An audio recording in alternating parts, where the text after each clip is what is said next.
আল্লাহ আমাদের বানিয়েছেন, পৃথিবীতে পাঠিয়েছেন, এখানে আমাদের প্রয়োজনটা কি, আমাদের এই অস্তিত্বের উদ্দেশ্যটা কি? আল্লাহ এর উত্তরে বলেছেন সূরা মুলক অধ্যায় নম্বর 67 আয়াত নম্বর 2। আল্লাহ বলেছেন আল্লাযী খালাকাল মাউতা ওয়াল হায়াতা, যে আল্লাহ সৃষ্টি করেছেন মৃত্যু ও জীবন পরীক্ষার জন্য। কে তোমাদের মধ্যে কর্মে উত্তম? আল্লাহ সৃষ্টি করেছেন জীবন ও মৃত্যু পরীক্ষার জন্য। কে তোমাদের মধ্যে কর্মে উত্তম? আল্লাহ পবিত্র কোরআনে বলেছেন সূরা আলে ইমরান অধ্যায় নম্বর 3 আয়াত 185। আল্লাহ বলেছেন কুল্লু নাফসিন যায়কাতুল মউত, প্রত্যেক জীব মৃত্যুর স্বাদ গ্রহণ করবে, আর চূড়ান্ত বিচার হবে রোজ কিয়ামতের দিনে। যাকে সেদিন দোজখ থেকে রক্ষা করা হবে আর বেহেশতে দাখিল করা হবে, সেই পৃথিবীর উদ্দেশ্য অর্জনে সফল কাম। কারণ এই পার্থিব জীবন ছলনাময় ভোগ ব্যতীত আর কিছুই নয়। তার মানে এই পৃথিবীতে আমাদের ইহকাল, এটা পরকালের জন্য একটা পরীক্ষা। যদি আল্লাহ সুবহানাহু ওয়া তাআলার আদেশগুলো মেনে চলেন, তাহলে পরকালের জীবনে বেহেশতে যেতে পারবেন, আর আদেশগুলো না মানলে বেহেশতে যেতে পারবেন না, দোজখে যাবেন। তাহলে এই জীবন আমাদের অস্তিত্বের পেছনের উদ্দেশ্য। আল্লাহ বলছেন পরকালের জন্য পরীক্ষা। আর আল্লাহ পবিত্র কোরআনে বলেছেন সূরা আনকাবুত অধ্যায় নম্বর 29 আয়াত নম্বর 2 যে তোমরা কি মনে করো আমরা ঈমান এনেছি এটা বললেই তোমাদের ছেড়ে দেওয়া হবে? তোমাদের অবশ্যই পরীক্ষা নেব। যদি শুধু মুখে বলেন আল্লাহকে বিশ্বাস করি, আমি একজন মুসলিম, আমি একজন মুমিন, এটা বললেই আল্লাহ ছেড়ে দেবেন? এখানেই পরীক্ষা শেষ? আল্লাহ বলছেন তোমরা জানো না আমি পরীক্ষা করব? শুধু বললেন আমি একজন মুসলিম, শুধু মুখে বললেন আমি বিশ্বাসী, মুখে বললেন আমি আল্লাহর কাছে নিজের ইচ্ছাকে সমর্পণ করি, তাহলে আপনাকে ছেড়ে দেওয়া হবে না। আল্লাহ অবশ্যই পরীক্ষা করবেন। আল্লাহ পবিত্র কোরআনে বলেছেন সূরা বাকারা অধ্যায় নম্বর 2 আয়াত নম্বর 155 আমি অবশ্যই তোমাদের পরীক্ষা করব ক্ষুধার ভয় দিয়ে, জীবন আর ধন সম্পদের ক্ষয়ক্ষতি দিয়ে এবং ফল ও ফসলের ক্ষয়ক্ষতি দিয়ে।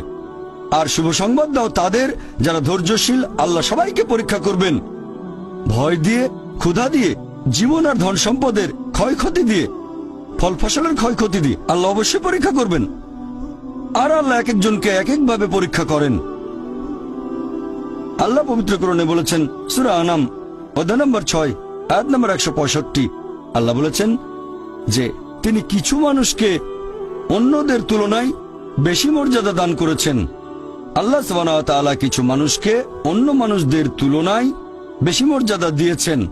আল্লাহ কোরআনে বলেছেন সূরা নাহল অধ্যায় নম্বর 16 আয়াত নম্বর 71 যে তিনি কিছু মানুষকে অন্য মানুষের তুলনায় শ্রেষ্ঠত্ব দান করেছেন। আল্লাহ এই কথা আবারও বলেছেন সূরা আনাম অধ্যায় নম্বর 6 আয়াত নম্বর 165 যে আল্লাহ সুবহানাহু ওয়া তাআলা কিছু মানুষকে অন্যদের তুলনায় বেশি মর্যাদায় উন্নীত করেছেন, আর তিনি যা দিয়েছেন তার ভিত্তিতেই তোমাদের বিচার করা হবে। এখানে অনেক লোকজন এভাবে প্রশ্ন করে আল্লাহ তাআলা এখানে সুবিচার করবেন কিভাবে? কেউ হয়তো জন্মায় গরিব পরিবারে, আবার কেউ জন্মায় ধনী পরিবারে, কেউ জন্মায় ভালো স্বাস্থ্য নিয়ে, কেউ জন্মায় অসুস্থ হয়ে। এটাই তো অবিচার। আল্লাহ তাআলা সুবিচার করেন না। তিনি এইসব আলাদা মানুষের জন্য আলাদা বিচার করবেন কিভাবে? আমরা জানি যে পার্থিব জীবনে আছে জন্ম আর মৃত্যু, বিভিন্ন অসুখ হতে পারে, কেউ গরিব কেউ ধনী, এই সবই আসলে পরীক্ষা। আর আল্লাহ পবিত্র কোরআনে বলেছেন সূরা আনফাল অধ্যায় নম্বর 8 আয়াত নম্বর 28 আল্লাহ বলেছেন যে অবশ্যই তোমাদের ধন সম্পদ আর সন্তান সন্ততি এগুলো তোমাদের জন্য পরীক্ষা। এরপর সূরা মুনাফিকুন অধ্যায় নম্বর 63 আয়াত নম্বর 9 যে তোমাদের সম্পদ আর সন্তান সন্ততি যেন তোমাদেরকে আল্লাহ তাআলার স্মরণে উদাসীন না করে। আল্লাহ তাআলা এক একজন মানুষকে এক একভাবে পরীক্ষা করেন। আপনি যদি কাউকে জিজ্ঞেস করেন যে ভালো কাজগুলো কি কি আর ভালো কাজগুলো কি, এ ব্যাপারে আস্তিক নাস্তিক সব ধরনের মানুষই তখন বলবে ভালো কাজ হচ্ছে দান করা, নিজে সন্তুষ্ট থাকা। কয়েকটা ভালো কাজের কথা বললে দান খয়রাত থাকবে। এখন একজন মানুষ পরোপকারী কি না সেটা আল্লাহ কিভাবে পরীক্ষা করবেন? কিন্তু সবার সম্পদ যদি সমান থাকে, পরীক্ষার ব্যাপারটা তাহলে আসবে কিভাবে? পরীক্ষা তখনই নেওয়া যাবে যখন কেউ হবে ধনী আর কেউ হবে গরিব। তাই আল্লাহ তাআলা এক একজনকে এক একভাবে পরীক্ষা করেন।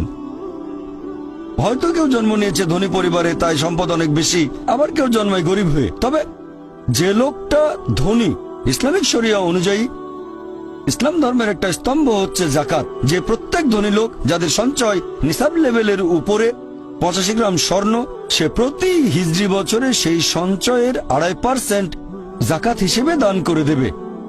সেই লোক হতে পারে লাখপতি, হতে পারে কোটিপতি। যদি সে ঠিকমতো জাকাত দেয় তাহলে সে পাবে 5 নম্বর। হয়তো সে পুরো জাকাত দিল না, সামান্য কিছু অংশ দান করলো, যা দেওয়ার কথা তার 20% দিল, যেটা দেওয়া উচিত তার সামান্য অংশ দিল, তাহলে সে ফেল করবে। আবার কেউ হয়তো জাকাতই দেবে না, একেবারে শূন্য। আর গরিব লোককে কোনো জাকাত দিতে হবে না, সেভাবে ফুল নাম্বার। কিন্তু আমরা মানুষরা এইভাবে বলি, আহা বেচারা লোকটা খুব গরিব, এই লোকটার জীবনে শুধু সমস্যা আর সমস্যা। আর ধনীদের দেখে আমরা মুগ্ধ হই। আমাদের প্রিয় নবী বলেছেন যে একজন ধনী লোকের বেহেশতে প্রবেশ করা গরিবের চেয়ে অনেক বেশি কঠিন। আর পবিত্র কোরআন বলছে সূরা আনফাল অধ্যায় নম্বর 8 আয়াত নম্বর 28, ধন সম্পদ তোমাদের জন্য পরীক্ষা, এটা পরীক্ষা। আমরা বোকা তাই এভাবে চিন্তা করি যে এই লোকটার অনেক টাকা, আল্লাহ অনেক রহমত দিয়েছেন, এটা একটা পরীক্ষা। যদি এই রহমত ঠিক মতো ব্যবহার না করেন, এটা অবশ্যই রহমত, তবে এই পরীক্ষায় ফেল করার সম্ভাবনা অনেক বেশি। যেমন ধরেন বোর্ডের একটা পরীক্ষার প্রশ্ন, গত বছরের কথা, 2 বছর আগের কথা, 2002 সালের কথা। সেবারের প্রশ্ন খুব কঠিন ছিল, বেশিরভাগ ছাত্রছাত্রী উত্তর দিতে পারেনি।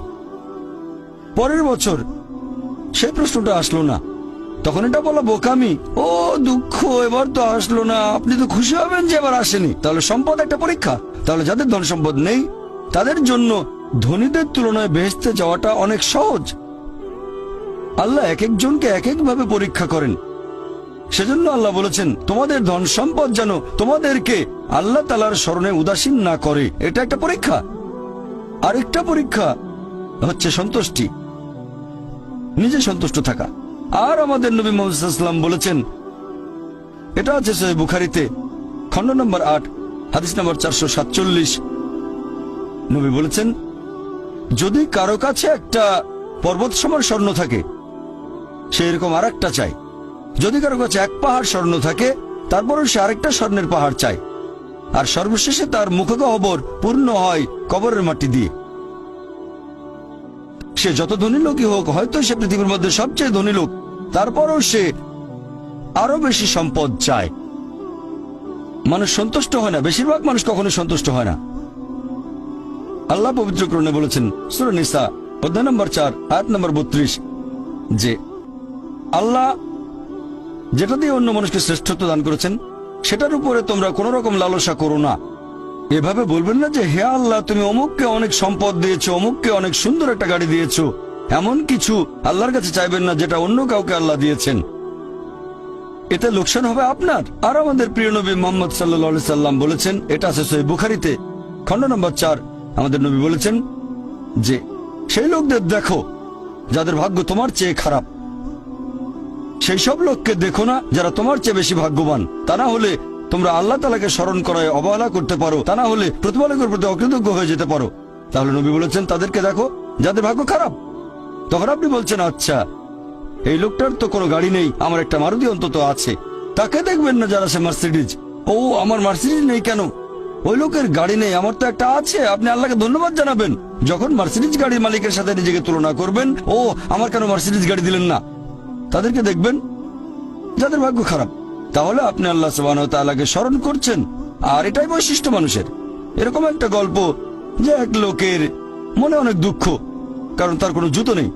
তারপরে সে একটা লোককে দেখলো যার একটা পাই নেই। লোকটা অভিযোগ করতো আল্লাহর কাছে যে জুতো নেই, আল্লাহর কাছে অভিযোগ করতো আমার কোনো জুতো নেই। তারপর সেই লোকটাকে দেখলো যার একটা পা নেই, তখন সে আল্লাহকে ধন্যবাদ জানালো আমার অন্তত 2টো পা আছে। তাহলে সন্তুষ্ট হওয়া একটা পরীক্ষা। আমাদের নবী মুহাম্মদ সাল্লাল্লাহু আলাইহি ওয়াসাল্লাম বলেছেন, এটা আছে সহিহ বুখারীতে খণ্ড নম্বর 8 যে সত্যিকারের সম্পদ হচ্ছে সন্তুষ্ট হওয়া, ধন সম্পত্তি নয়। সত্যিকারের সম্পদ হলো সন্তুষ্ট হওয়া, পরিতুষ্ট হওয়া। আপনার যা কিছু আছে সেটার জন্য বলবেন আলহামদুলিল্লাহ, সকল প্রশংসা আল্লাহর। তাহলে হবেন সত্যিকারের মুমিন, হবেন সত্যিকারের বিশ্বাসী, হবেন সত্যিকারের মুসলিম, সন্তুষ্ট থাকবেন। অনেকে এভাবে বলে যে কোন কারণে আল্লাহ সুবহানাহু ওয়া তাআলা কিছু মানুষকে জন্ম থেকেই বানিয়েছেন স্বাস্থ্যবান, কিছু মানুষকে আল্লাহ সুস্বাস্থ্য দেন, আর কেউ জন্মায় অসুখ বিসুখ নিয়েই, হয়তো বংশগত কোনো রোগ, হার্ট ডিজিজ, কেউ বা জন্মায় বিকলাঙ্গ হয়ে। আল্লাহ কি অবিচার করছেন? আল্লাহ পবিত্র কোরআনে বলেছেন সূরা নিসা অধ্যায় নম্বর 4 আয়াত 40, আল্লাহ সুবহানাহু ওয়া তাআলা কারোর সাথে অনুপরিমাণে জুলুম করেন না। এটা একটা পরীক্ষা। আল্লাহ এক একজনকে এক এক ভাবে পরীক্ষা করেন। এরকম হতে পারে যে শিশু এখন জন্মাচ্ছে, সেই সময় মাসুম, নিষ্পাপ, তার কোনো দোষ নেই। আর পবিত্র কোরআন বলছে সূরা আনফাল অধ্যায় নম্বর 8 আয়াত নম্বর 28 যে তোমাদের ধন সম্পদ আর সন্তান সন্ততি তোমাদের জন্য পরীক্ষা। আল্লাহ কথাটা আবারও বলেছেন অধ্যায় নম্বর 63 আয়াত নম্বর 9 যে তোমাদের ধন সম্পদ সন্তান সন্ততি তোমাদেরকে যেন আল্লাহ তাআলার স্মরণে উদাসীন না করে। এরকম হতে পারে যে পরীক্ষা নেওয়া হচ্ছে বাবা মার, এটা বাবা মার জন্য পরীক্ষা। এরপর আপনারা দেখবেন যখন কোনো মানুষের উপর বিপর্যয় আসে, সেটা হয় পরীক্ষা অথবা একটা শাস্তি। যে লোকগুলো আল্লাহ তাআলার পথ থেকে দূরে সরে গেছে তাদের জন্য এটা শাস্তি, আর যারা আল্লাহর পথে আছে তাদের জন্য পরীক্ষা। হতে পারে যে বাবা মা খুব ভালো মুসলিম, 5 ওয়াক্ত নামাজ পড়েন, হয়তো যাকাত দিয়েছেন, হজ পালন করেন, রমজান মাসে রোজা রাখেন, আল্লাহ তাদের একটা সন্তান দিলেন জন্ম থেকে যার হার্টে সমস্যা। সত্যিকারের মুসলিম, সত্যিকারের মুমিন বলবে আলহামদুলিল্লাহ, আল্লাহ তাআলা তোমাকে অনেক ধন্যবাদ। আল্লাহ তাদের পরীক্ষা করছেন। আরেকটা লোক যে কৃতজ্ঞ নয় আর এই পরীক্ষায় হয়তো পাশও করবে না, সে বলবে কেন, সে লাফালাফি শুরু করবে, আল্লাহর কাছে অভিযোগ করবে যে কেন আল্লাহ তাআলা আমাকে এমন বিকলাঙ্গ সন্তান দিলেন জন্ম থেকে যার হার্টে সমস্যা। আর পরীক্ষা যত কঠিন পুরস্কার তত বেশি। পরীক্ষা যত কঠিন পুরস্কারের পরিমাণ তত বেশি। যেমন ধরেন আপনি পরীক্ষা দিচ্ছেন বিএ ডিগ্রি এক্সামিনেশন, যদি পাশ করেন তাহলে আপনি graduate, BA graduate in arts. তবে যদি এমবিবিএস পরীক্ষায় পাশ করেন তাহলে গ্র্যাজুয়েট হবেন, নামের আগে ডক্টর বসাবেন, ডক্টর। কিন্তু এমবিবিএস পরীক্ষায় পাশ করা এটা বিএ পরীক্ষায় পাশ করার চেয়ে অনেক বেশি কঠিন। তাহলে পরীক্ষা যত কঠিন পুরস্কারও তত বেশি। হতে পারে আল্লাহ এই বাবা মাকে সাধারণ বেহেশতে পাঠাতে চান না, পাঠাবেন জান্নাতুল ফেরদৌসে। তারা ধার্মিক, তারপরও আল্লাহ তাদের বেশি পুরস্কার দিতে চাচ্ছেন। আর এই কারণে আমাদের প্রিয় নবী মুহাম্মদ সাল্লাল্লাহু আলাইহি সাল্লাম বলেছেন, এটা আছে সুন্নান আল তিরমিজিতে, এক লোক জিজ্ঞেস করলো এই পৃথিবীতে কাকে সবচেয়ে বেশি পরীক্ষা দিতে হয়? নবী উত্তরে বললেন যে আল্লাহ সুবহানাহু ওয়া তাআলার সকল নবী রাসূলকে সবচেয়ে বেশি পরীক্ষা দিতে হয়। এরপরে যারা নবী রাসূলগণের ঘনিষ্ঠ, যারা নবী রাসূলগণের মতো, তারপরে যারা সাহাবীগণের মতো। আর একজন লোকের ঈমান যত বেশি মজবুত পরীক্ষাটা তত বেশি কঠিন। তাকওয়া যত বেশি থাকে আল্লাহ তত কঠিন পরীক্ষা দেবেন। আপনি কোথাও এমবিবিএস নিয়ে পড়াশোনা করছেন কারণ বেশি নম্বর পেয়েছিলেন এইচএসসিতে, সেজন্য এখানেও পরীক্ষা কঠিন। এমবিবিএস পাশ করাটাও বেশ কঠিন। তাহলে এখানেও নবী রাসূলগণের তাকওয়ার সাথে সাধারণ মানুষের তাকওয়ার কোনো তুলনায় হয় না। যেহেতু তারা ছিলেন নবী এবং রাসূল, তাই তাদেরকেও পরীক্ষা করা হয়েছে।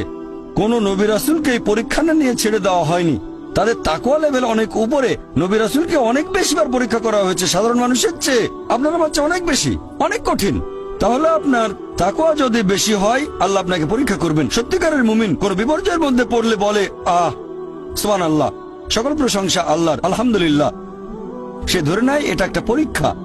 কোন বিপর্যয় আসলে সেটা হয় একটা পরীক্ষা অথবা একটা শাস্তি।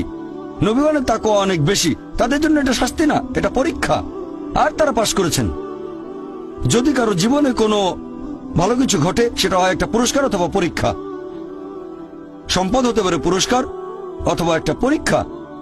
ভালো কোনো কিছু ঘটলে সেটা হয় পুরস্কার নয়তো একটা পরীক্ষা। অনেকে আল্লাহর পথ থেকে দূরে সরে যায়, তারপরে বলে আমাকে সম্পদ দাও, আল্লাহর সম্পদ দেন, তারপরে তারা পরীক্ষায় ফেল করে। তাহলে এই পৃথিবীতে তারা তাদের ইচ্ছে মতো আরামায়েশ করে, কিন্তু আখিরাতে শুধু ক্ষতিগ্রস্ত হয়। দান একটা পরীক্ষা, সন্তুষ্ট হওয়া পরীক্ষা, সন্তান সন্ততিও পরীক্ষা।